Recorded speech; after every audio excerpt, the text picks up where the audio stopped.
12 দিন বন্ধ থাকার পর যাত্রী নিরাপত্তায় বিশেষ গুরুত্ব দিয়ে মঙ্গলবার থেকে পুনরায় চালু হলো কাটোয়া বল্লভপাড়া ফেরি পরিষেবা। সকালে কড়া পুলিশি নিরাপত্তার মধ্যে কাটোয়া ঘাট থেকে প্রথম ভেসেল যাত্রী নিয়ে রওনা দেয়। কলেজ ছাত্রী সাথী দেবনাথ বলে, আমাদের স্কুলে যাতায়াত খুব অসুবিধা হচ্ছে, আমাদের কলেজ যেতে অসুবিধা হচ্ছে, আমাদের যে প্রতিদিন আমরা কলেজ যাচ্ছি যাতে অসুবিধা হচ্ছে, এই জন্য আমাদের বাড়ি চলে যেতে হচ্ছে মাঝপথ থেকে, আবার আমাদের ঘুরে যেতে হচ্ছে অন্য দিক দিয়ে। হ্যাঁ, আজকে চালু হয়েছে, আজকে আমরা কলেজ গিয়েছিলাম, এই জন্য নিরাপত্তা আছে। এই তো এই জন্য ইয়ে দেওয়া হয়েছে, নৌকা বদলে আমাদের বোট দেওয়া হয়েছে যাতায়াতের জন্য। এই নিরাপত্তা যেন বজায় থাকে, যাতে মানুষের যেন কোনো অসুবিধা যেন না হয়। আমার নাম সাথী দেব।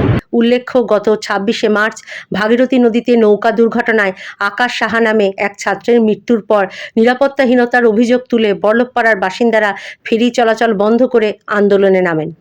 পরে পূর্ব বর্ধমান ও নদিয়া জেলা প্রশাসনের যৌথ আলোচনায় নিরাপত্তা ব্যবস্থার জোরদার করে পরিষেবা চালুর সিদ্ধান্ত নেওয়া হয়। এক যাত্রী সাথী সাহা জানায়, নতুন ব্যবস্থায় প্রতিটি নৌকায় লাইফ জ্যাকেট ও বয়া রাখা হয়েছে এবং নৌকাগুলিকে বাঁশ ও তারের জাল দিয়ে ঘিরে দেওয়া হয়েছে। আপাতত শুধুমাত্র মোটরসাইকেল, সাইকেল ও যাত্রী পারাপারের সাথে গাড়ি পারাপারে অনুমতি দেওয়া হয়েছে। ফেরিঘাট কর্মী সোমনাথ ঘোষ বলেন, আমাদের বল্লভপাড়া ফেরিঘাট থেকে একটা দুর্ঘটনা ঘটে যায়, সেই কারণে 12 দিন নাগাদ বন্ধ ছিল। দুই দিক থেকে প্রশাসনের কথা করে দুই জেলা প্রশাসনের সঙ্গে আলোচনা করে এই ফেরিঘাটটা চালু করি। যাত্রীর সুরক্ষার জন্য আমরা দুটো ভ্যাসেল চালাই, দুটো নৌকা চালাই।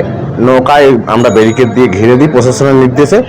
একটাতে মোটরসাইকেলে যাচ্ছে আর মালের জন্য আলাদা আলাদা নৌকা করা আছে।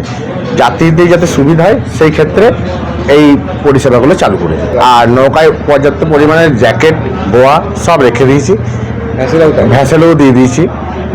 কোনো রকম যাতে মানুষের অসুবিধা না হয় সেই পরিষেবাটা আমরা দেবো। এগুলো যাত্রী নিরাপত্তা স্বার্থের জন্য আমরা রেখেছি, এগুলো বরাবর যেন থাকে সেরকম ব্যবস্থা। সোমনাথ ঘোষ। মঙ্গলবার সকালে কাটোয়ার এসডিপিও বিশাল পুলিশ বাহিনী নিয়ে ফেরিঘাট পরিদর্শন করে নিরাপত্তা খতিয়ে দেখেন। ফেরিঘাট কর্তৃপক্ষ জানায়, প্রশাসনের নির্দেশ মেনেই যাত্রী সুরক্ষা নিশ্চিত করে পরিষেবা চালু করা হয়েছে। Bureau report, public news, Katwa.